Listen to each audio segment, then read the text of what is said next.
Hello YouTube! Welcome back to my channel, Jackson's TV here. Sa episode na ito guys, magluluto tayo ng sapaw. Ayan. Ayan, nilagay natin yung one whole chicken. Tapos lagay natin ng carrots.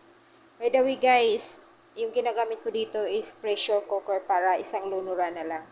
Ayan, nilalagay na natin yung 5 klaseng beans natin. Ilalagay ko na lahat-lahat guys para masarap matitikman natin yung mga iba-ibang klaseng beans. Tapos lagyan natin ng cubes, turmeric, salt.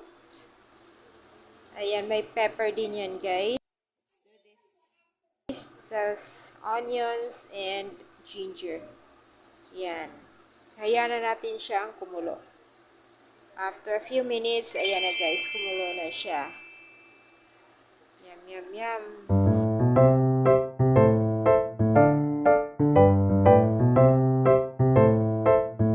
Nilagay na rin natin yung green vegetables natin para mas maraming gulay, mas malasa. Sarap.